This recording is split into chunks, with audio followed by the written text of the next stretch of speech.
ముఖ్యమంత్రి జనరల్ గా దేశంలో ఎక్కడ కూడా హోంశాఖ తన దగ్గర పెట్టుకోడు. అంటే పోలీసు వాళ్ళు అనే డిపార్ట్మెంట్ ముఖ్యమంత్రులు ఎవరు కూడా వాళ్ళ దగ్గర పెట్టుకోరు. మన రేవంత్ రెడ్డి ఏం చేసిండు? ఆ ముఖ్యమంత్రి నేనే ముఖ్యమంత్రి, నేనే మున్సిపల్ అభివృద్ధి శాఖ మంత్రిని, నేనే పట్టణాభివృద్ధి శాఖ మంత్రిని, నేనే హోం మంత్రిని. అంటే ఈ రాష్ట్రంలో ఉండే 1,00,000 మంది పోలీసు వాళ్ళు నా కంట్రోల్లోనే ఉండాలి. బాగున్నది. రెండవది అంటే మున్సిపల్ పట్టణాభివృద్ధి శాఖ మంత్రి అంటే హెచ్ఎండి, ఇవన్నీ కూడా ఆయన కంట్రోల్కే వస్తాయి. ఇవన్నీ కూడా రేపు పొద్దున ఆయనకే వస్తాయి.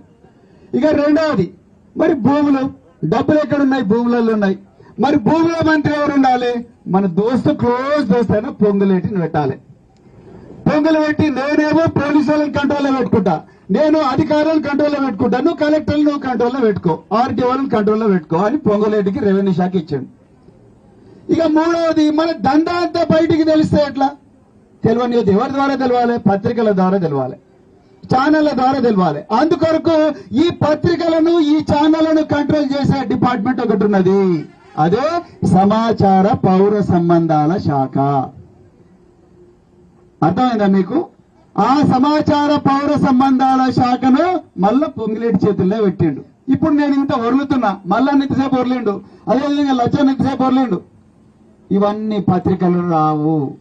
ఓపెన్ చెప్తున్నా. ఒక నమస్తే తెలంగాణలో వస్తాయి, తెలంగాణ టుడేలో వస్తాయి, తెలంగాణ న్యూస్లో వస్తాయి, టీ న్యూస్లో వస్తాయి. వేరే దాంట్లో రానియరు. ఇక ఎందుకు రానియరు? బిడ్డ నువ్వు ఇది రాస్తే నీ లైసెన్స్ రద్దు, బిడ్డ నువ్వు ఇది రాస్తే నీకు అడ్వర్టైజ్మెంట్ ఇయ్యా, ఎవరైతే మాకు ఫేవరబుల్ గా రాస్తారో వాళ్ళకే ఇస్తా అని చెప్పి ఇన్ఫర్మేషన్ మొత్తం కూడా కంట్రోల్ చేస్తా ఉన్నారు. ఇలా బొమ్మరాజపేట రైతులు ఇంత ఘోరంగా కొట్లాడుతున్నారు.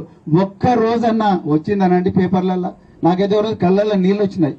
ఇదే ఏరియాకు చెందిన రైతులు ఫ్రంట్ పేజ్ అడ్వర్టైజ్మెంట్ ఇచ్చిండ్రండి. నాకైతే నిజంగా బాధ అనిపించింది.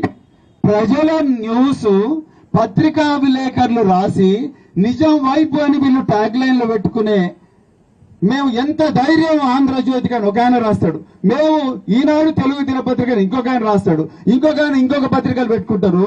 మరి రైతులు వాళ్ళ కష్టాలు కన్నీళ్లు రాసటో నాదులు కరువైనరని చెప్పి అందరు కూడా ఒక్కొక్కరు ఒక 5,000, 10,000, 20,000, 30,000 చందాలు వేసుకొని ఆంధ్రజ్యోతిలోనో ఏదో పత్రికలను ఫ్రంట్ పేజ్ అడ్వర్టైజ్మెంట్ తీసుకొచ్చేదాకా ఇలా పరిస్థితి దిగజారిందంటే అసలు రాష్ట్రాల ప్రభుత్వం ఉన్నదా?